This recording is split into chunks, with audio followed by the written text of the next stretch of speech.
मैं डॉक्टर आदित्यनाथ, कार्यक्रम अधिकारी एनएसएस, महामाया राजकीय महाविद्यालय धनुपुर। सबसे पहले अपने कॉलेज के प्रेरणादायी व आदरणीय प्रिंसिपल मैम जी का हृदय से आभार प्रकट करता हूं, जिनके कुशल मार्गदर्शन से ही वेबिनार में व्याख्यान रखा गया है।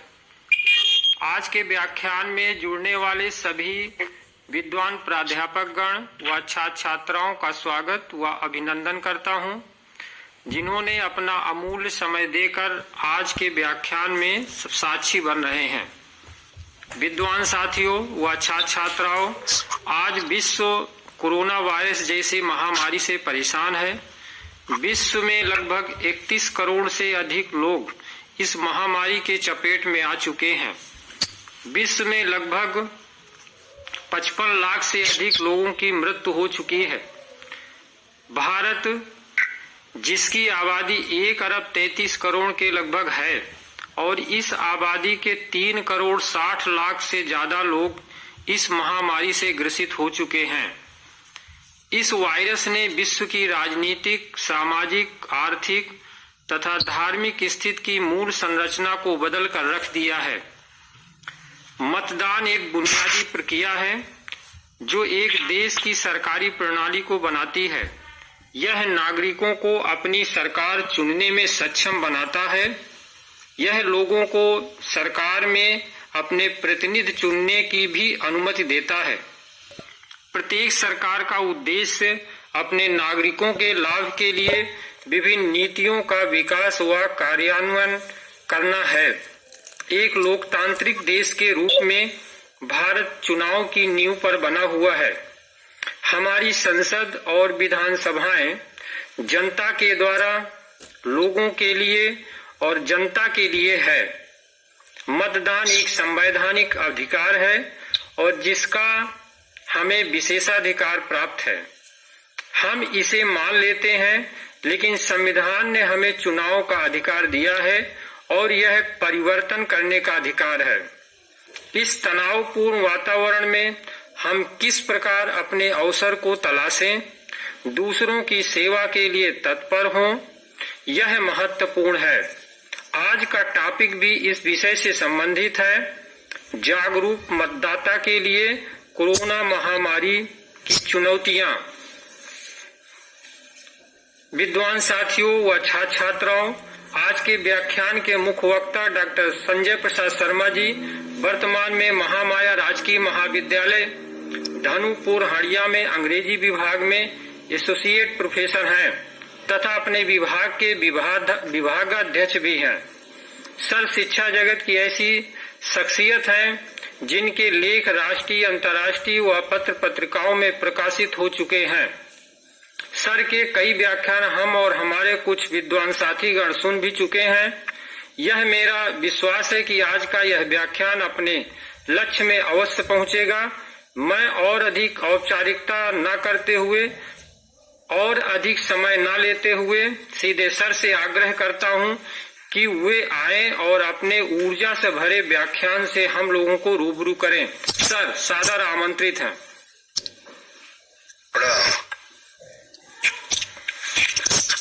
आज के इस कार्यक्रम की अध्यक्षता कर रही महाविद्यालय की प्राचार्य डॉक्टर सुभाष सिंह जोशी मैडम, आज के इस कार्यक्रम के राष्ट्रीय सेवा योजना के कार्यक्रम अधिकारी डॉक्टर आदित्यनाथ जी, मेरे वरिष्ठ साथी एवं सभी सहयोगी साथी तथा इस कार्यक्रम जिन बच्चों के लिए आयोजित किया जा रहा है, वे सभी प्रिय बच्चे, छात्र एवं छात्राओं। काफी उथल पुथल दौर के बाद ये टॉपिक डिसाइड हो पाया। कल लेट आवर में हमको अवगत कराया आदित्य जी ने कि सर इस पर कुछ बोलना है, तो मैं भी मूवमेंट के मोड में था, लेकिन फिर भी टॉपिक मैंने डिसाइड करके बताया कि इस कोरोना के दौर में जो है एक जागरूक मतदाता के लिए कौन कौन सी चुनौतियां आ सकती हैं, उस विषय पर आज हम लोग कुछ बातें करेंगे। मुख्य फोकस, जैसा कि मुझे अवगत कराया गया है, कि वोटर अवेयरनेस पर रखना है। और जो दौर चल रहा है कोरोना का, ये नया है नहीं है, इससे हम सब लोग परिचित हैं। और इस फेज में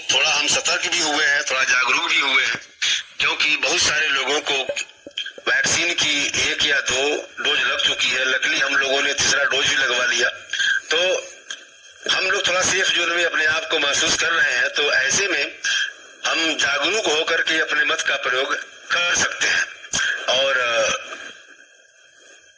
हमें अवश्य करना चाहिए। उसी विषय पर हम बात आज आपसे करेंगे। आज का जो विषय है, जागरूक मतदाता के लिए कोरोना महामारी एक चुनौती। तो एक चुनौती तो हमारे सामने ढेर सारी हैं।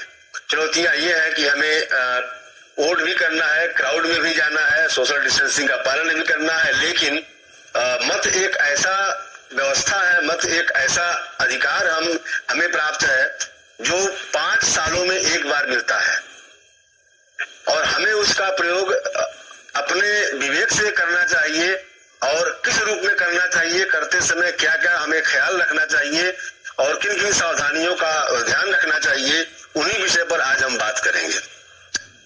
वोट जो शब्द है VOTE, वोट को अगर हम डिफाइन करें या वोट को हम क्लैरिफाई करें तो हम ये कह सकते हैं कि valuable opinion tested in election. Vote जो है ये आपका एक वैल्यूएबल ओपिनियन है, उपयोगी और योग्य विचारधारा है जो आपके इलेक्शन के लिए आपको टेस्ट करता है।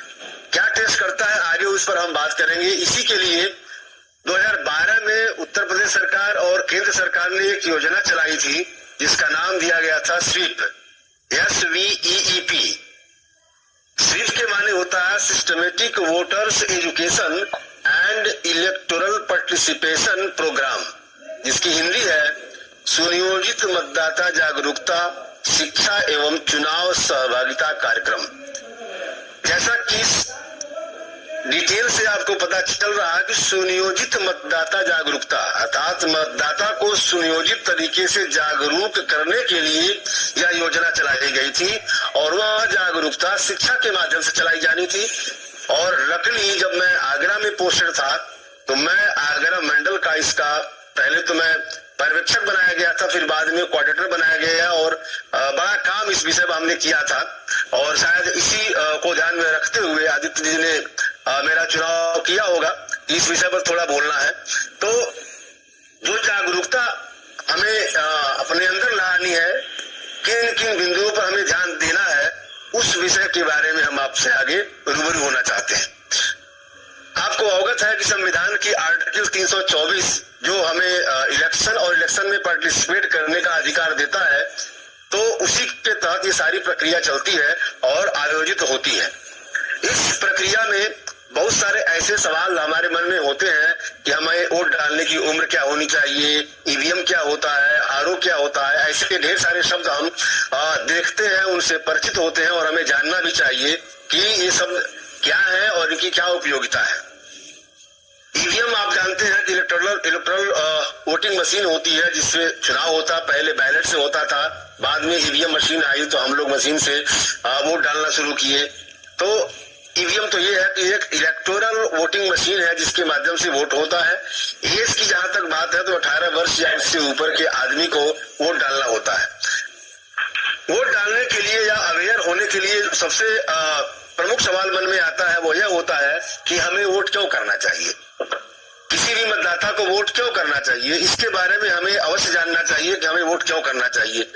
तो अगर इसके बारे में आप सोचें और विचार करें तो पाएंगे कि किसी भी लोकतंत्र में अगर कोई देश जिसमें लोकतांत्रिक प्रक्रिया संचालित है तो लोकतांत्रिक प्रक्रिया संचालित होने के लिए हमें वोट करना चाहिए, क्योंकि मताधिकार लोकतंत्र की मूल भावना में निहित है, अर्थात वोट डालना हमारा फंडामेंटल राइट है, इसलिए हमें वोट डालना चाहिए। नंबर 2, किसी भी स्वस्थ लोकतंत्र की मांग है ये। अगर लोकतंत्र स्वस्थ रहना है और उसे जीवित रहना है, उसे व्यवस्थित तरीके से काम करना है, उसकी सारी प्रणाली एक्टिव होकर के काम करे, तो ऐसे में हमें वोट करना चाहिए। तो दूसरी बात यह है कि यह स्वस्थ लोकतंत्र की मांग है। और तीसरी बात यह है कि देश की तरक्की, देश का विकास और लाभ के लिए योग्य प्रतिनिधि का चुनाव हो, इसके लिए हमारा वोट बहुत जरूरी हो जाता है। क्योंकि जब तक हम अवेयर नहीं होंगे, जागरूक नहीं होंगे और ये नहीं सोच पाएंगे कि हमें वोट किसको करना है, इतनी समझ अगर हमें नहीं है तो हमारे वोट का कोई वैल्यू नहीं है। तो ऐसे में देश की तरक्की के लिए, देश के विकास के लिए योग्य प्रतिनिधि चुना जाए उसके बारे में हमें अवेयर होना, जान समझ करके उसको वोट करना आवश्यक होता है, इसलिए हमें वोट करना चाहिए। दूसरी बात इसमें आती है कि मतदान कौन कर सकता है, कौन सा ऐसा व्यक्ति है जो मतदान कर सकता है। तो उत्तर यह है कि भारत के सभी नागरिक जिनकी आयु निर्वाचक नियमावली तैयार किए जाने तक 18 वर्ष या उससे अधिक है, वे सभी लोग मतदान के योग्य हैं, अर्थात वे सभी नागरिक भारत के मतदान कर सकते हैं। अभी कुछ दिन पहले वोटर लिस्ट तैयार की जा रही थी, उसमें बहुत सारे नए मतदाता भी बने।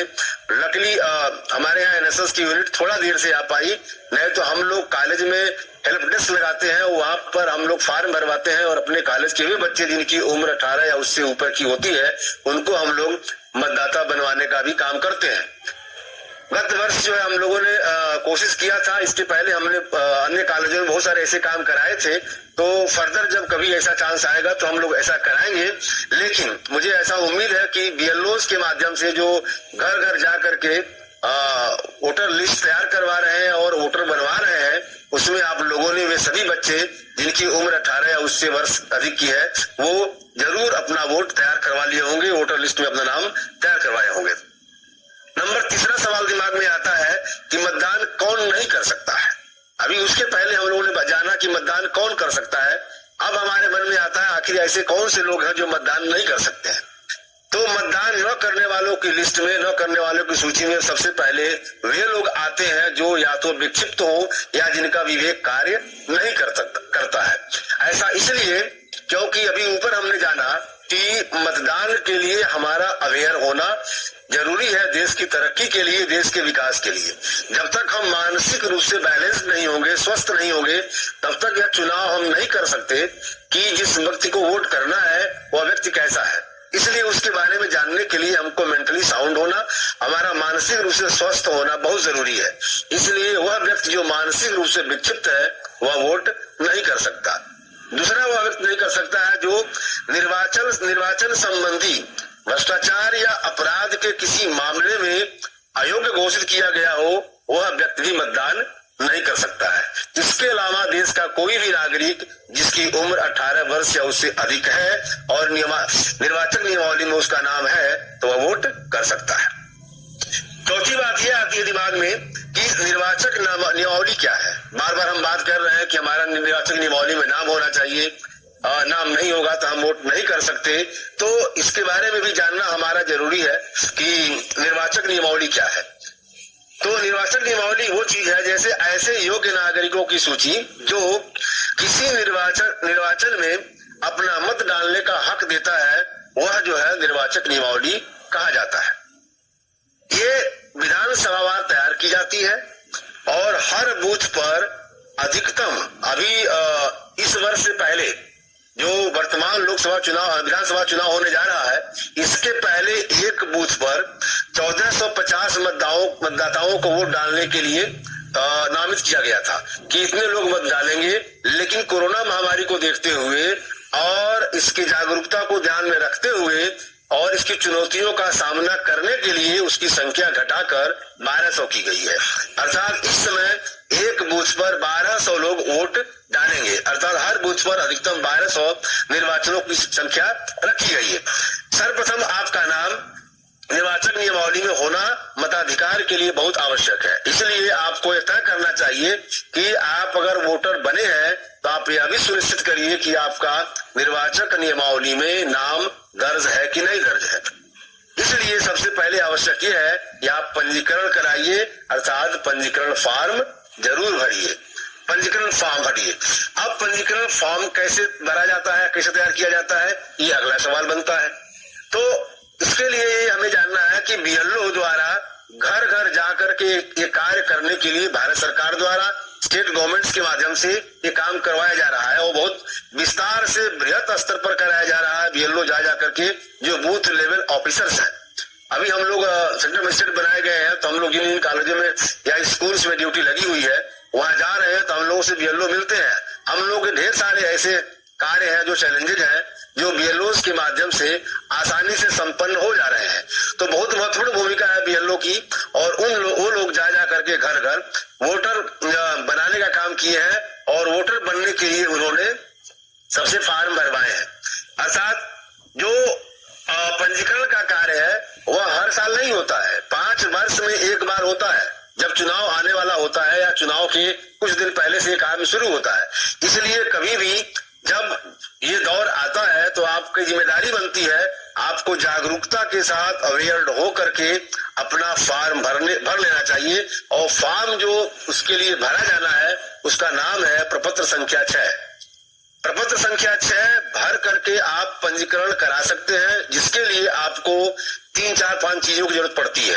सबसे पहले आपका नाम, क्योंकि कई बार ऐसा होता है कि आपका आईडी या हाई स्कूल की मार्कशीट में नाम कुछ और है और आपने कुछ और लिख दिया, कोई कुमार भूल गया, कोई प्रसाद लिख दिया, तो ऐसे में फिर लिस्ट में जब मिलान करता है पीठासीन अधिकारी या P1, P2, P3 तो समस्या उत्पन्न होती है। इसलिए आप यह ध्यान रखिए कि यह सुनिश्चित करिए कि जब भी आप नाम भरिए, अंग्रेजी में भर रहे हैं तो ब्लॉक लेटर में और करेक्ट स्पेलिंग के साथ भरिए, हिंदी में भर रहे हैं तो सही जगह, उचित जगह पर सही मात्रा के साथ नाम भरिए। तो नाम प्रॉपर तरीके से भरा होना चाहिए। दूसरी बात, आपके मकान संख्या होना चाहिए सही और सही माध्यम से। और उसमें जो नाम लिखा जाता है, नाम में 3 ब्लॉक होता है, जैसे प्रथम नाम, मध्य नाम और अंत नाम। तो जिस कॉलम में जो दिया हो कि प्रथम नाम जहां हो तो उसी कॉलम में भरिए। कई बार ऐसा होता है कि उसमें कई ब्लॉक होते हैं तो ये कई लाइन में लोग प्रथम नाम पूरा भर के बाकी छोड़ देते हैं, ऐसा नहीं करना चाहिए। जिस ब्लॉक में जो चीज वो डिटेल मांग रहा हो उसी ब्लॉक में वो डिटेल ब्लॉक लेटर में भरना चाहिए, हिंदी का हिंदी में भरना चाहिए। तो मध्य नाम और प्रथम नाम और अंत नाम उस तरीके से भरिए।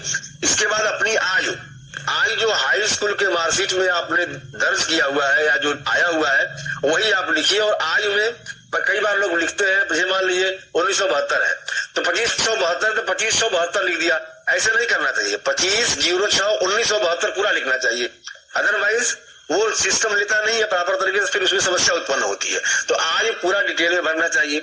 जो आपका लिंग है कि आप मेल है या फीमेल है या ट्रांसजेंडर है, किस लिंग में आप आते हैं वो चीज आपको स्पष्ट तौर में भरना चाहिए। और एक पासपोर्ट साइज का फोटो लगता है। इतनी चीजें आपके पास होती हैं तो आप प्रपत्र संख्या प्रॉपर तरीके से भर करके पंजीकरण के लिए आप अप्लाई कर सकते हैं। कोशिश ये करना चाहिए कि जो पता उसमें डालिए आप स्थायी पता डालिए। लड़कियों के लिए जैसे जब तक उनकी शादी नहीं होती है तब तक वो अपने मैके का जहाँ पर वो अपने माँ बाप रहते हैं वहां का एड्रेस दे सकते हैं। शादी के बाद वो अपना एड्रेस बाद में चेंज करा सकते हैं, उसकी व्यवस्था चुनाव आयोग करता है। इसके लिए आपको जो है प्रपत्र संख्या, जैसे आपको अपना नाम हटवाना है कि एक बूथ से दूसरे बूथ पर या एक जगह से दूसरी जगह करवाना है तो प्रपत्र संख्या 7 भरा जाता है। और अगर आपको कोई संशोधन करना है नाम में या एड्रेस में तो प्रपत्र संख्या 8, यानी कि प्रपत्र संख्या 6 पंजीकरण के लिए भरा जाना है, प्रपत्र संख्या 7 नाम हटवाने या स्थान चेंज करने की स्थिति में भरा जाता है, और प्रपत्र संख्या 8 नाम में संशोधन या पता में संशोधन करने के लिए भरा जाता है। ये सारे फॉर्म हमारे कॉलेज में आएगा। अभी तो कोरोना के नाते हम लोग डिस्टेंस मोड पर सारे कार्यक्रम कर रहे हैं, अदरवाइज ये सारे फॉर्म चुनाव आयोग या जिला निर्वाचन कार्यालय के द्वारा हमारे कॉलेज में आता।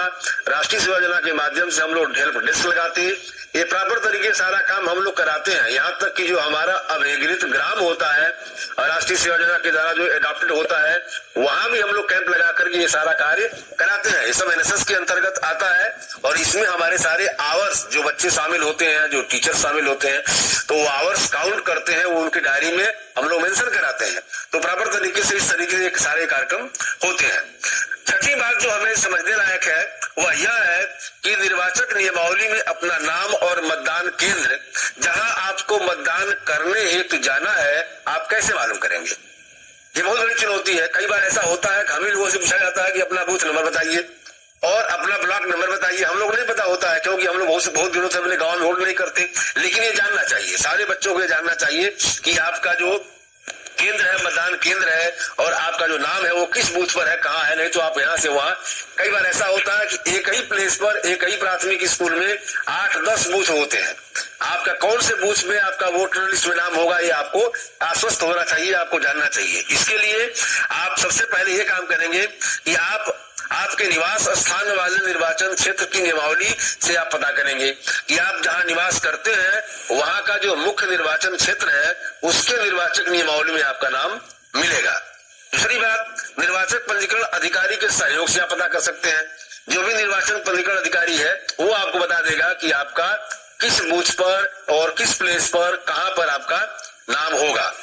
और अगर इन दोनों से आप नहीं सर्च कर पाते हैं तो चुनाव आयोग की जो आधिकारिक वेबसाइट है वहां से भी आप अपना नाम पता कर सकते हैं कि आपका नाम कौन से निर्वाचक नामावली में और कौन से केंद्र पर दर्ज है, जिससे आपके लिए सहूलियत होगा वोट डालने जाने में।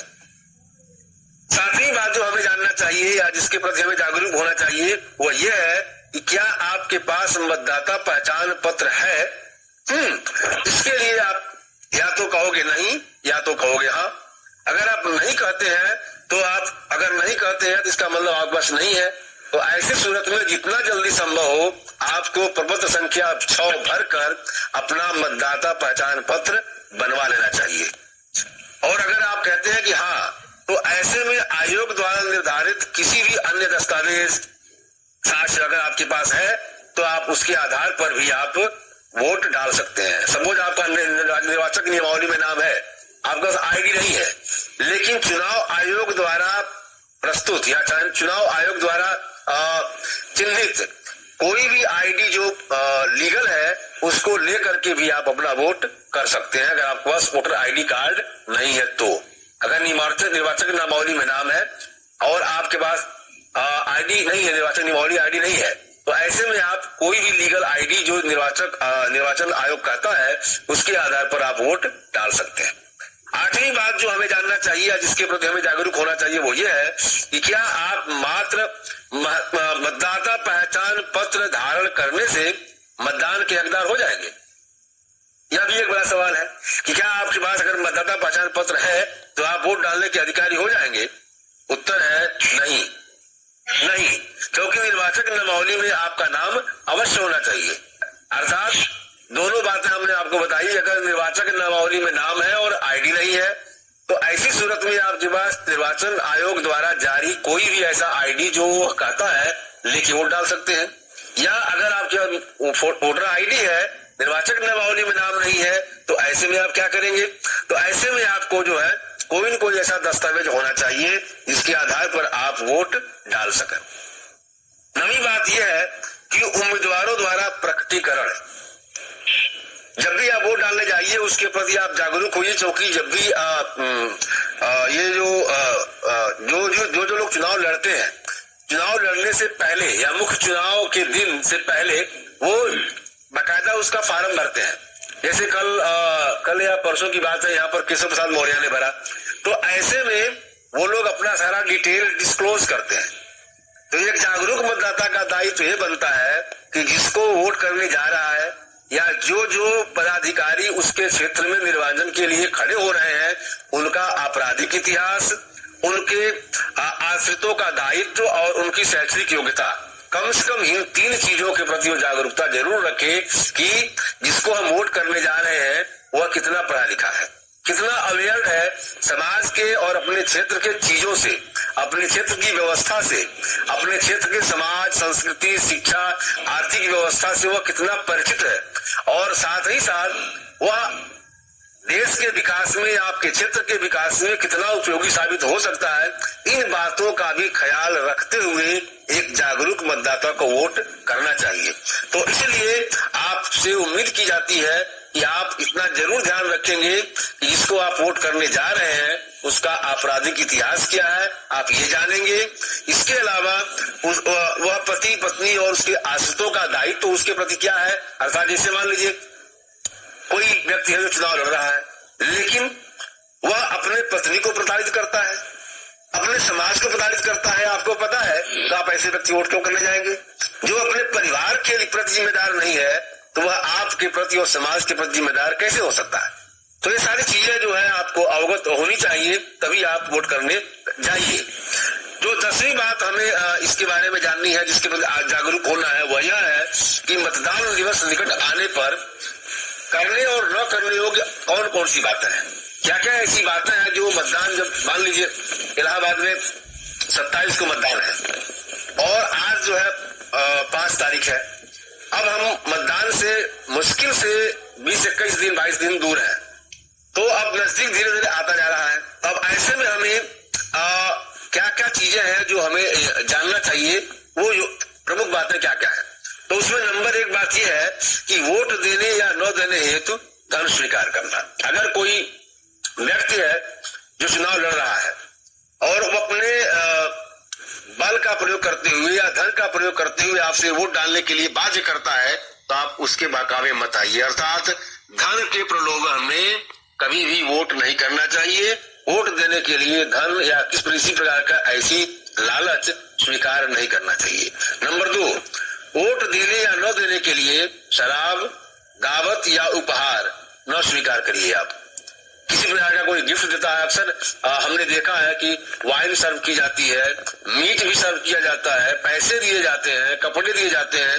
तो ऐसी चीजें हमें लगता है आप दे करके अपने मत को और अपने मताधिकार को आप कमजोर करने जा रहे हैं और ऐसा करके आप संविधान की मूल भावना को ठेस पहुंचा रहे हैं। तो ऐसा आप करने से बचिए।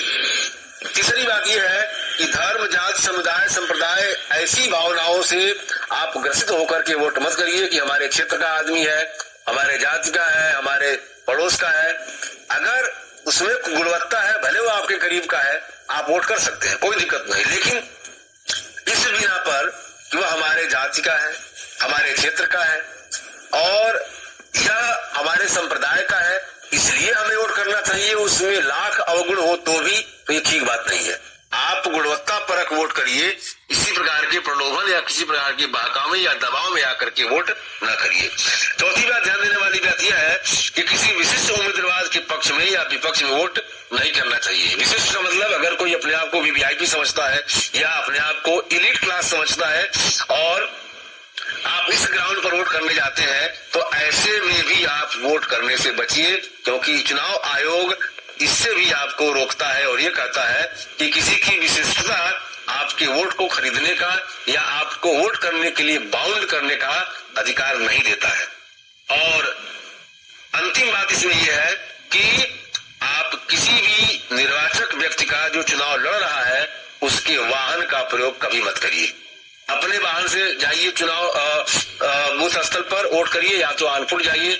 और चुनाव आयोग ऐसी व्यवस्था करता है जहां आपका घर है, जहां आप रहते हैं, उसके आसपास आपको बूथ प्रोवाइड कराता है ताकि आप ऑन फुट जाकर के वॉकिंग डिस्टेंस पर जाकर के आप वोट कर सकते हैं। 11वीं बात इसमें यह है जो हमें आपको जानना है, वो यह है कि मतदान की प्रक्रिया क्या है और आप इसे कैसे संपादित करते हैं। तो मतदान की प्रक्रिया यह है कि समय व दिनांक निर्वाचन आयोग तय करता है कि वोट किस तारीख को होगा और किस समय से वोट पड़ना शुरू होगा। उसका टाइम वो निर्धारित करता है कि वोट 7 बजे शुरू होगा कि 6 बजे शुरू होगा कि 8 बजे शुरू होगा। तो टाइमिंग जो होती है और जो समय होता है और डेट जो होता है, ये निर्वाचन आयोग तय करता है। और मेल तथा फीमेल दो डिफरेंट जो है रो में वोट डालते हैं। ऐसा नहीं है कि जो वोट डालने के लिए अलग एक ही में दोनों को किया जाता है। हम लोग भी जब जाते हैं वोट कराने के लिए, तो अगर एक ही दरवाजा है तो भी हम लोग 2 लाइन लगवाते हैं, एक से मेल की एंट्री देते हैं, एक से फीमेल की एंट्री देते हैं। तीसरी बात यह है कि 3 से 4 लोग एक साथ अंदर जाते हैं। ऐसा इसलिए ऐसा होता है क्योंकि किसी का लिस्ट में नाम देखा जाता है, किसी को स्याही लगवानी होती है, किसी को मशीन पर काम होता है। तो ऐसे में 3 से 4 लोग ही एक बार रूम में वोट डालने के लिए इंटर करते हैं और 3-4 लोग 3 या 4 अलग अलग गतिविधियों में इन्वॉल्व होते हैं, इसलिए ऐसा किया जाता है। अदरवाइज एक ही साथ 3 या 4 लोगों को वोट डालने के लिए अलाउ नहीं किया जाता है। एक व्यक्ति एक ही काम एक समय कर सकता है, इसीलिए 3 या 4 लोगों को अलाउ किया जाता है कि एक आदमी अगर वोटर लिस्ट में अपना नाम देख रहा है तो दूसरा आदमी सिग्नेचर कर रहा है, तीसरा सही लगवा रहा है, चौथा वोट कर रहा है। तो इसी सीक्वेंस में आगे वो बढ़ता है। चौथी बात यह है कि अगर कोई हैंडीकैप्ड है या कोई ऐसी महिला है जो प्रेग्नेंट है या ऐसे स्टेज में है जो संदिग्ध है, तो ऐसे में उसके लिए अलग से ही व्यवस्था चुनाव आयोग करता है ताकि उसको परेशानी न हो। और इस बार तो चुनाव में एक नई चीज जोड़ी गई है, मेरठ में शुरू भी हो गया है, वहां पर चुनाव 10 तारीख को है तो जो ये लोग जिनकी उम्र 80 वर्ष है या 80 वर्ष से ऊपर की है, उन सभी घरों में जाकर के चुनाव आयोग हम लोगों को एक लिस्ट उपलब्ध कराएगा और जिस चुनाव आयोग में जो सेक्टर मजिस्ट्रेट लगा हुआ है ड्यूटी में, उसे उसके घर जाकर के वोट करवा करके लाके देना है। अर्थात अगर हमारे जिस क्षेत्र में हमारी ड्यूटी है और अगर उसमें 10, 15, 20 अगर है तो